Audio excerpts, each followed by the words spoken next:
menabur. Saya mengajak kita untuk menyimak bersama-sama di dalam kitab Matius pasal 13. Saya akan membaca untuk kita semua. Pada hari itu, keluarlah Yesus dari rumah itu dan duduk di tepi danau. Maka datanglah orang-orang banyak berbondong-bondong, lalu mengerumuni dia, sehingga ia naik ke perahu dan duduk di situ, sedangkan orang banyak semuanya berdiri di pantai. Dan ia mengucapkan banyak hal dalam perumpamaan kepada mereka. Katanya, adalah seorang penabur keluar untuk menabur. Pada waktu ia menabur, sebagian benih itu jatuh di pinggir jalan, lalu datanglah burung dan memakannya sampai habis. Sebagian jatuh di tanah yang berbatu-batu, yang tidak banyak tanahnya. Lalu benih itu segera tumbuh karena tanahnya tipis. Tetapi sesudah matahari terbit, layulah ia dan menjadi kering karena tidak berakar. Sebagian lagi jatuh di tengah semak duri, lalu makin besarlah semak itu dan menghimpitnya sampai mati. Dan sebagian jatuh di tanah yang baik, lalu berbuah, ada yang 100 kali lipat, ada yang 60 kali lipat, ada yang 30 kali lipat. Siapa bertelinga, hendaklah ia mendengar. Tuhan Yesus menceritakan perumpamaan ini kepada orang-orang Yahudi pada waktu itu. Nah, setelah itu Bapak Ibu Saudara, Tuhan Yesus berpisah dan mulai bersama dengan hanya murid-muridnya saja. Ketika Tuhan Yesus bersama dengan murid-muridnya, Tuhan Yesus mulai mengartikan perumpamaan itu. Ayat 18, di situ dikatakan, karena itu dengarlah arti perumpamaan penabur itu. Kepada setiap orang yang mendengar firman tentang kerajaan surga, tetapi tidak mengerti, datanglah si jahat dan merampas yang ditabur dalam hati orang itu. Itulah benih yang ditabur di pinggir jalan. Jadi benih yang ditabur di pinggir jalan yang kemudian dimakan oleh burung, itu orang yang mendengar firman Tuhan, tapi tidak mengerti. Makanya kemudian si jahat datang dan merampas apa yang dia dengar tadi. Kemudian Tuhan Yesus melanjutkan, benih yang ditabur di tanah yang berbatu-batu, ialah orang yang mendengarkan firman itu dan segera menerimanya dengan gembira. Tetapi ia tidak berakar dan tahan sebentar saja. Apabila datang penindasan atau penganiayaan karena firman itu, orang itu pun segera murtad, Bapak Ibu Saudara. Jadi benih yang jatuh di tanah berbatu, kemudian kena matahari, dan akhirnya mati, Bapak Ibu Saudara, itu orang yang tidak tahan dengan penindasan, dengan penganiayaan. Yang awalnya dia sukacita ketika mendengar firman Tuhan, akhirnya jadi murtad juga. Ini benih yang jatuh di tanah berbatu. Yang ditabur di tengah semak duri ialah orang yang mendengar firman itu. Lalu kekhawatiran dunia ini dan tipu daya kekayaan menghimpit firman itu, sehingga tidak berbuah. Nah, Bapak Ibu Saudara, benih yang di semak duri ini sebetulnya dia itu berakar, tapi tidak berbuah. Karena apa? Ada himpitan, kekhawatiran dunia, dan tipu daya kekayaan. Sehingga akhirnya hidupnya tidak berbuah. Dan yang berikutnya, yang ditabur di tanah yang baik, ialah orang yang mendengar firman itu dan mengerti, dan karena itu ia berbuah. Ada yang 100 kali lipat, ada yang 60 kali lipat, ada yang 30 kali lipat. Macam-macam ya. Macam-macam, yang penting berbuah. Bapak Ibu Saudara yang dikasihi oleh Tuhan, dari penjelasan Tuhan Yesus ini kita bisa belajar ada 4 tipe orang.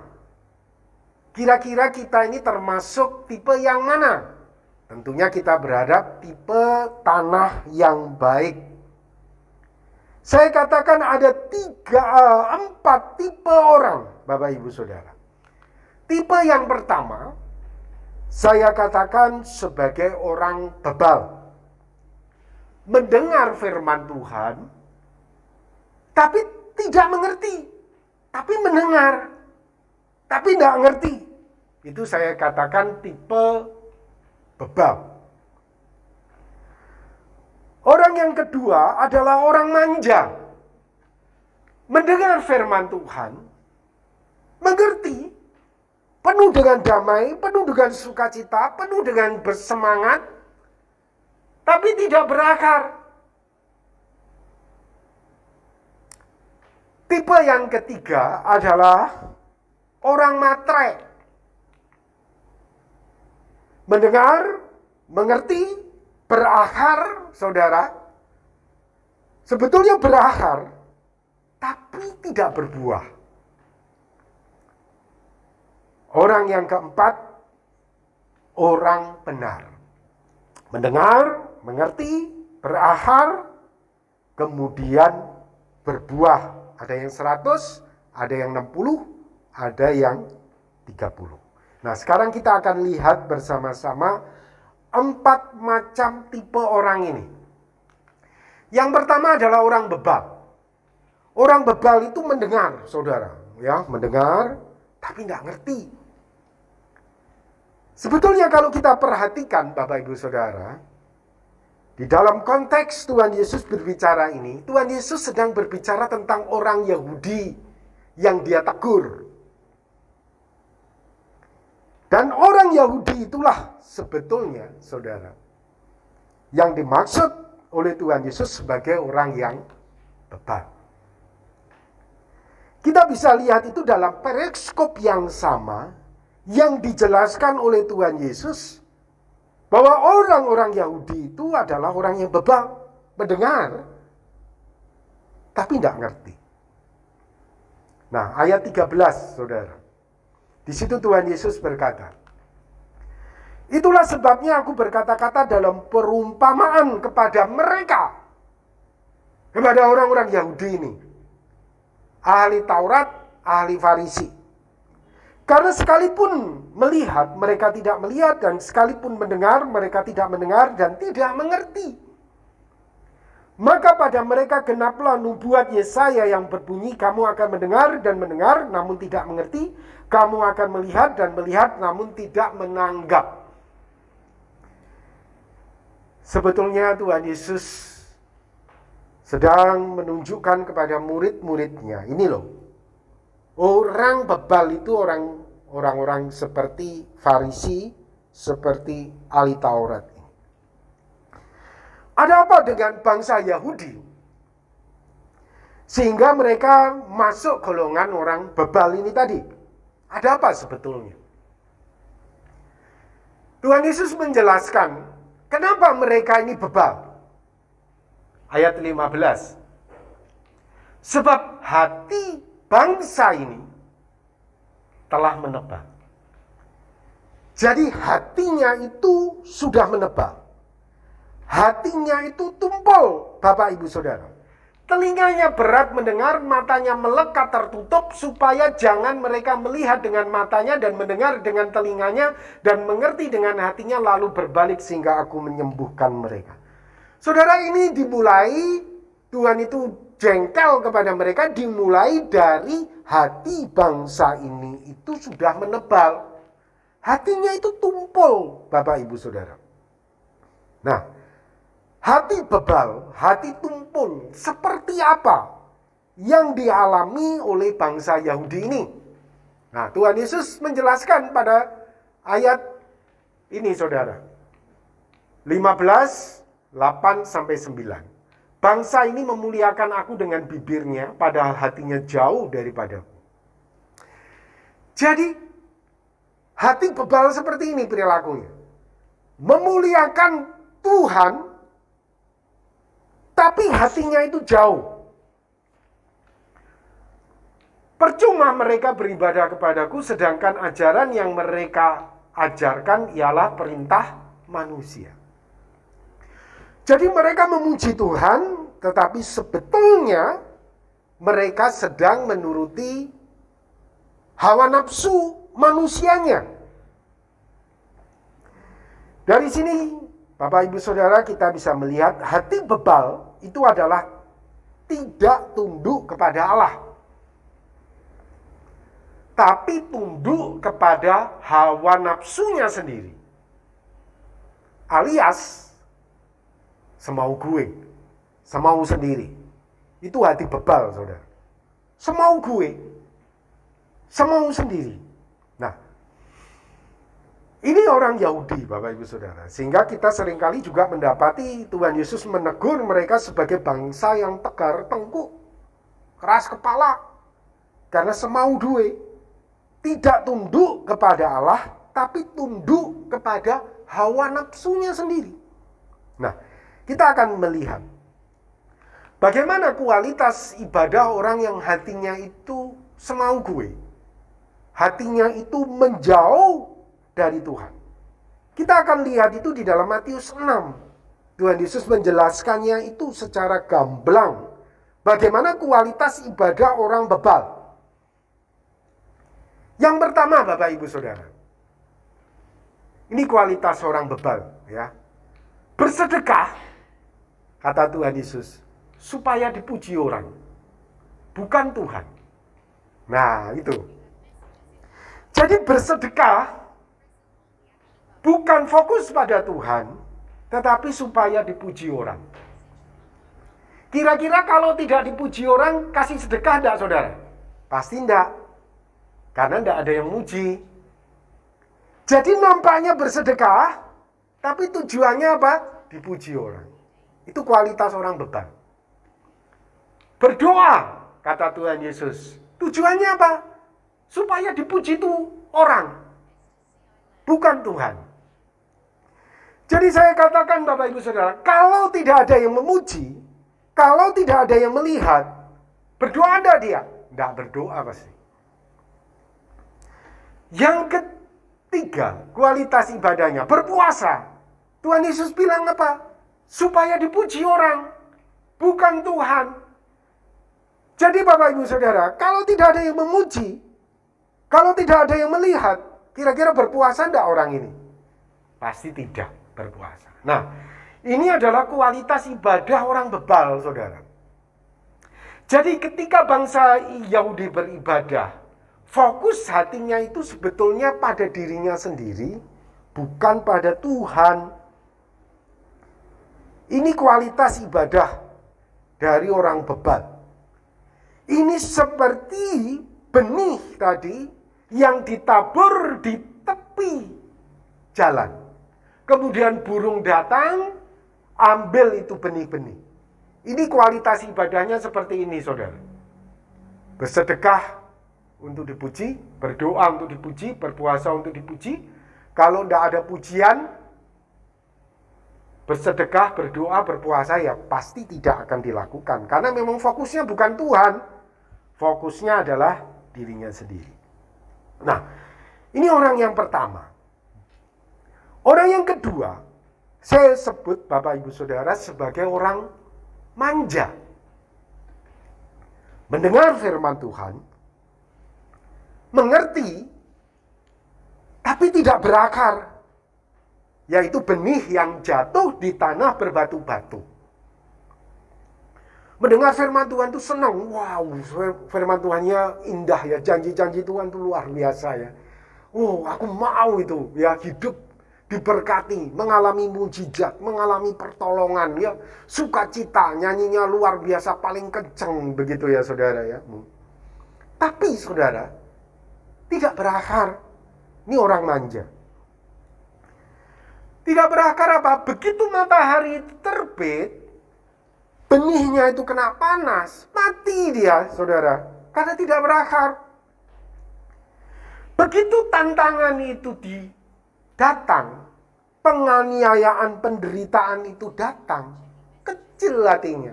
Udahlah, kecewa. Udahlah, tidak mengikut Tuhan lagi. Ya, saudara, kecewa. Orang sekarang bilang apa? Cemen. Padahal baru saja dikatain dari belakang. Sudah cemen. Nah, ini orang manja. Tidak siap menghadapi tantangan, penderitaan, penganiayaan karena iman di dalam Kristus Yesus. Ternyata melayani Tuhan itu seperti ini ya. Mending tahu gitu, tidak masuk pelayanan deh. Nah, ini cemen, saudara. Firman Tuhan berkata di dalam Filipi 1 ayat 29. Sebab kepada kamu dikaruniakan bukan saja untuk percaya kepada Kristus, melainkan juga untuk menderita untuk Dia. Kepada kita masing-masing, Bapak Ibu Saudara, bukan saja dikaruniakan berkat, bukan saja dikaruniakan mujizat, tapi Tuhan juga mau kita menderita untuk Dia. Nah, itu yang tidak dipahami oleh orang-orang cemen. Yohanes 16 ayat 33. Tuhan Yesus pernah berkata, semuanya itu kukatakan kepadamu supaya kamu beroleh damai sejahtera dalam aku. Dalam dunia kamu menderita penganiayaan, tetapi kuatkanlah hatimu, aku telah mengalahkan dunia. Kadang konsep orang cemen itu, saudara, hidup dalam Tuhan itu, hidupku itu lancar. Semuanya baik-baik saja. Relasi kau itu lancar. Ya, semuanya itu kayak jalan tol mulus begitu. Itu konsep orang cemen, saudara. Namun Tuhan Yesus sudah menjelaskan. Dalam dunia, karena imanmu kepadaku, karena kesetiaanmu kepadaku, kamu juga dikaruniai untuk menderita. Jadi Bapak Ibu Saudara, demi melakukan kebaikan, demi memberikan kasih dan pengampunan, seringkali kita itu juga menderita. Nah, Bapak Ibu Saudara yang dikasihi oleh Tuhan, ini adalah kualitas dari orang yang cemen. Ya, tidak siap untuk menderita demi Tuhan. Tuhan Yesus pernah berkata, berbahagialah orang yang tidak menjadi kecewa dan menolak aku. Saudara, Tuhan tahu ada tipe-tipe orang yang cemen dan akhirnya menjadi kecewa dan menolak. Tapi Tuhan Yesus berkata, kamu yang tidak kecewa dan menolak aku, kamu itu berbahagia. Matius 11 ayat 29. Pikulah yang kupasang dan belajarlah padaku, karena aku lemah lembut dan rendah hati, dan jiwamu akan mendapatkan ketenangan.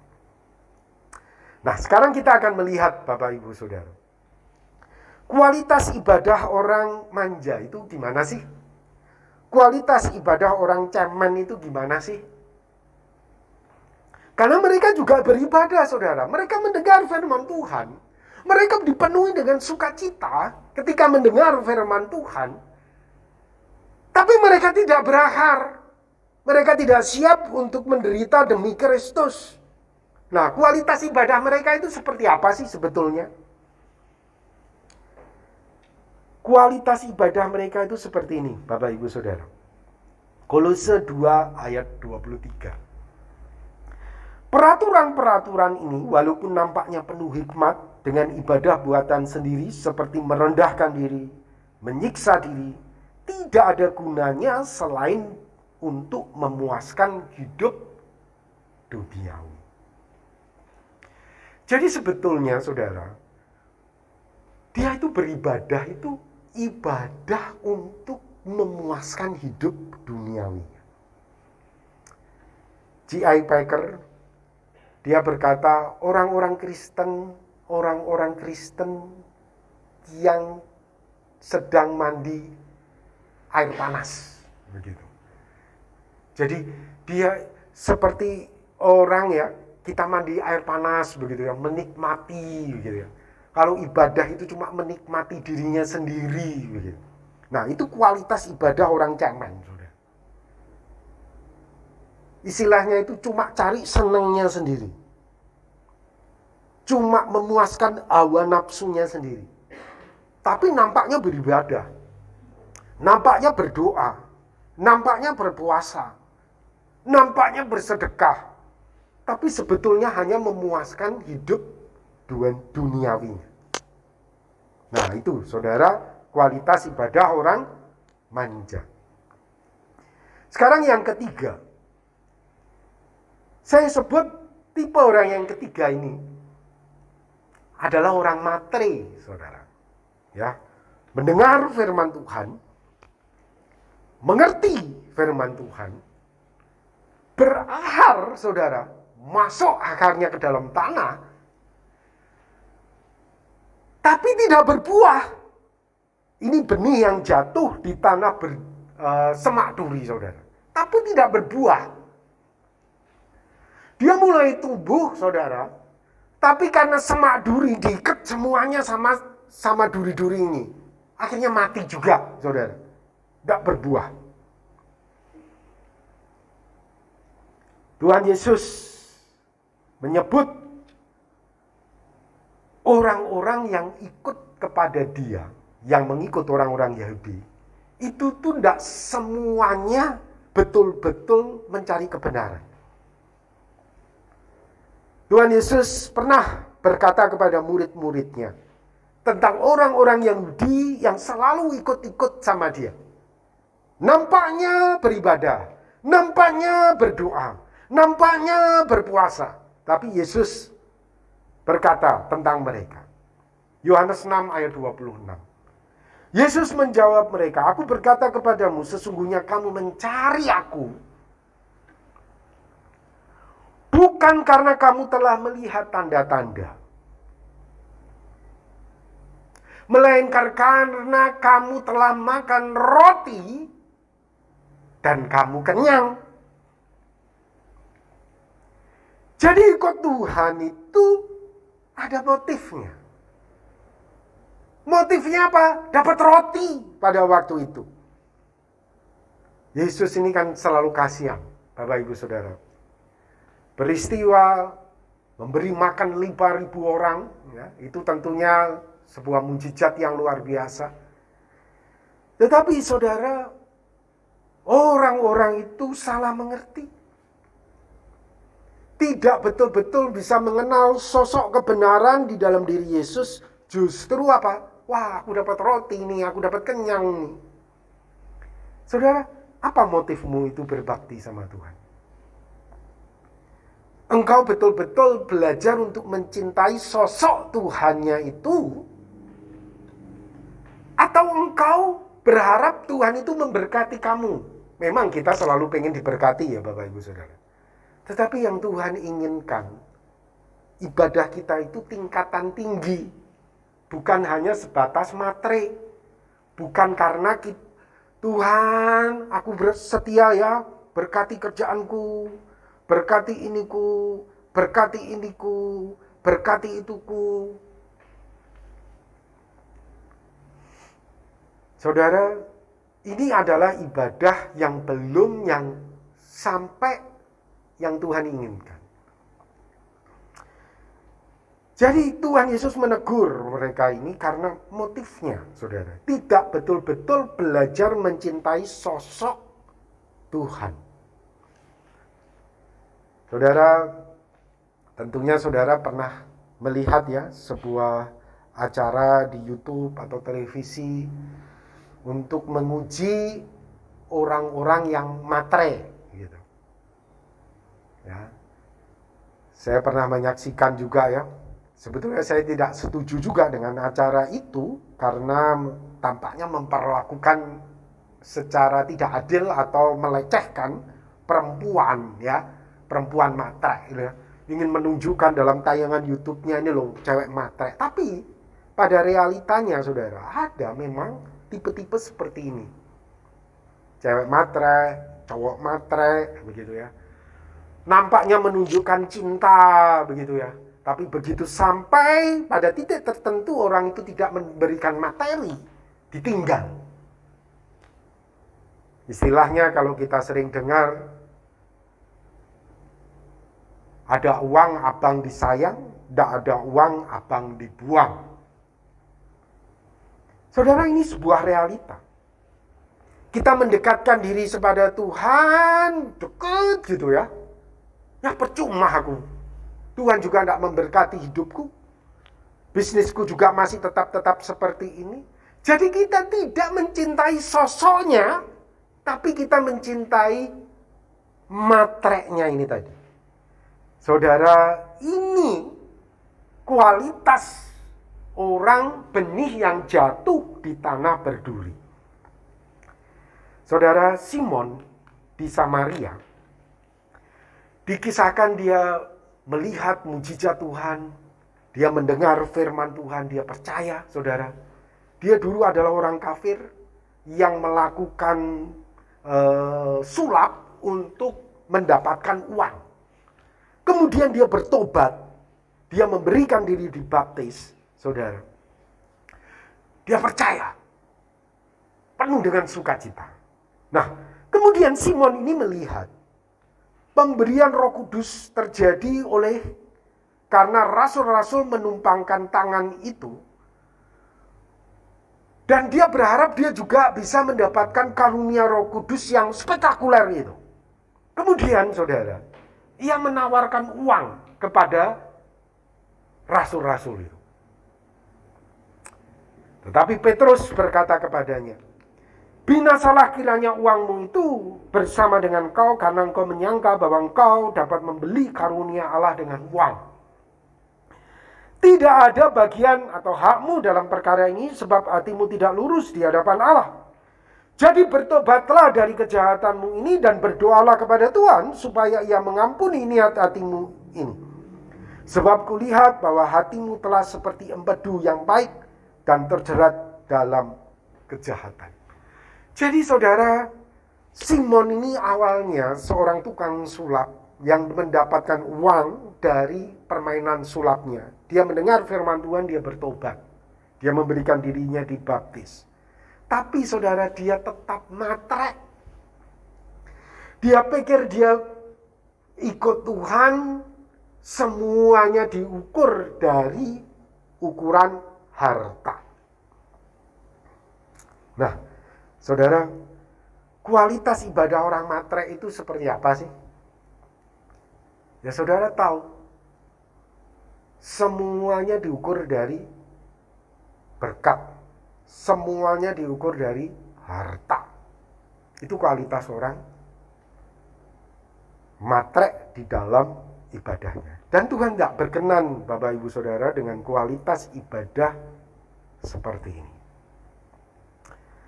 Satu hari Tuhan Yesus pada hari raya Paskah, saudara, datang ke Yerusalem, kemudian masuk ke bait suci. Dan ketika dia masuk di dalam bait suci, dia melihat di bait suci itu banyak pedagang-pedagang lembu, kambing, merpati, penukar-penukar uang duduk di situ. Wah. Jadi orang-orang ini, saudara, memanfaatkan situasi Paskah yang begitu sangat meriah dengan uang. Memaknainya dengan keuntungan, saudara. Tuhan Yesus marah pada waktu itu, saudara. Dan kemudian meja-meja penukar uang, meja-meja yang ada di situ dibongkar balikkan oleh Tuhan Yesus. Dia marah besar. Kamu nampak ibadah, kamu nampak berdoa, kamu nampak memuji Tuhan, tapi semuanya motifnya hanya uang. Nah, Bapak Ibu Saudara, ini adalah kualitas ibadah orang yang ditabur benihnya itu sampai di tanah yang semak duri. Ya, kekhawatiran duniawi ini dan tipu kekayaan itu menghimpit dia. Saudara yang dikasihi oleh Tuhan, Tuhan ingin ibadah kita itu adalah ibadah orang yang benar. Ibadah kita itu mendengar, mengerti, berakar, dan berbuah. Ya saudara, orang benar saya katakan identik dengan berbuah. Buah itu apa saudara? Buah itu dinikmati oleh kita.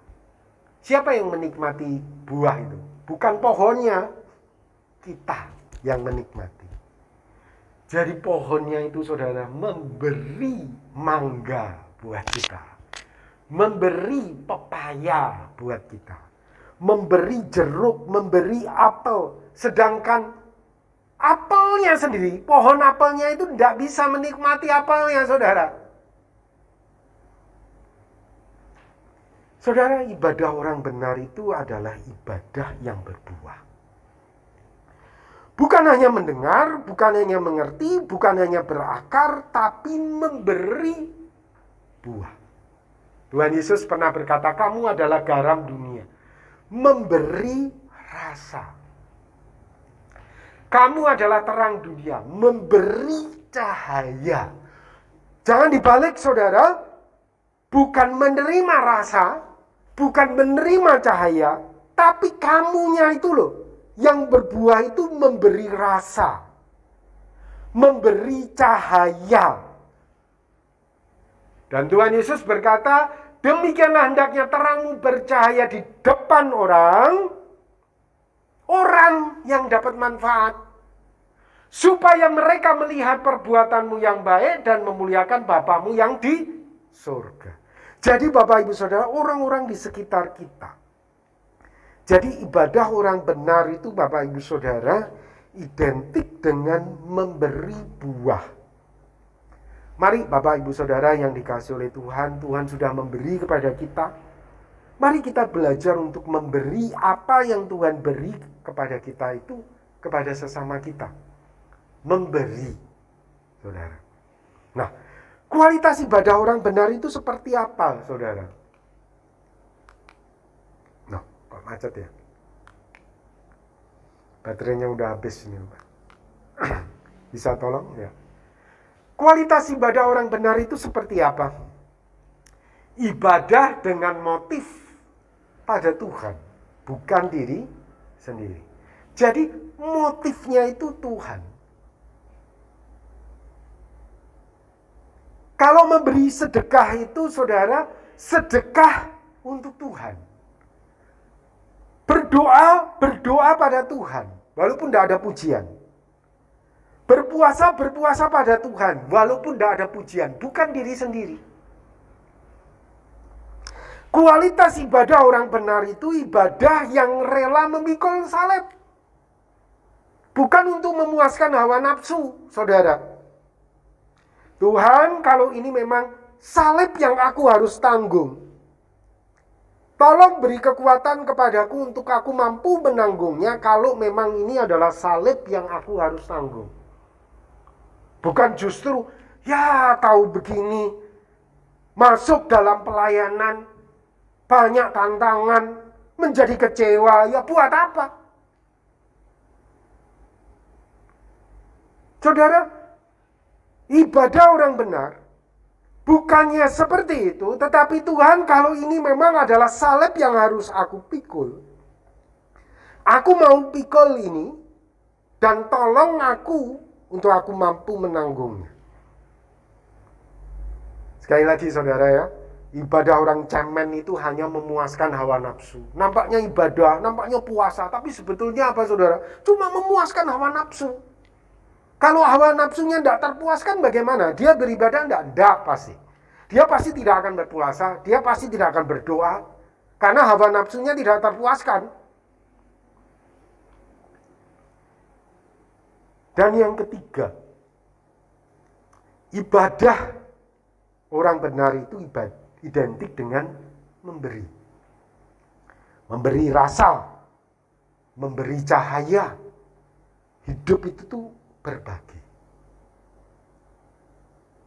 Nah, Bapak Ibu Saudara yang dikasihi oleh Tuhan, hari ini kita sudah belajar 4 macam tipe orang.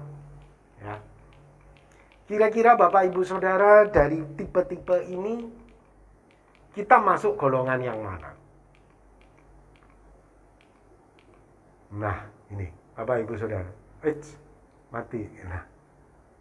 Kira-kira dari tipe ini kita masuk golongan yang mana?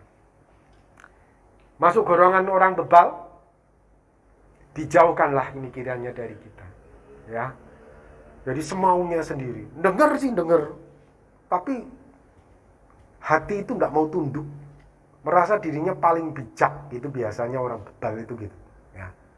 Tapi kalau nanti sudah jalan kesandung baru dia sadar. Tapi banyak juga yang nggak sadar-sadar ya saudara ya. Kemudian yang kedua orang manja. Orang manja, jadi nggak bisa kena penderitaan sedikit, ya. Diomongin di belakang itu nggak bisa, gitu ya. Langsung ya, waduh saudara, ini orang manja. Yang kemudian yang ketiga, orang mata. Jadi orientasinya itu cuma berkat aja. Orientasinya, bagaimana berkat itu ya. Saudara, Tuhan ingin kita itu masuk orang benar. Mendengar, mengerti, berakar, dan berbuah. Amin. Mari kita akan berdoa bersama-sama. Tuhan, kami berterima kasih untuk kemurahan, anugerah yang Tuhan berikan kepada kami. Tolonglah kami ya Tuhan, ketika kami menjalankan ibadah kami betul-betul Engkau dapati sebagai orang yang benar. Dan jika Engkau mendapati kami sebagai orang bebal, orang manja, orang matre, Tuhan, ampunilah kami. Tolonglah kami ya Tuhan, untuk kami bisa bertumbuh di dalam Engkau. Berkatilah hidup kami. Berkatilah kami semua. Di dalam nama Tuhan Yesus, kami berdoa. Amin.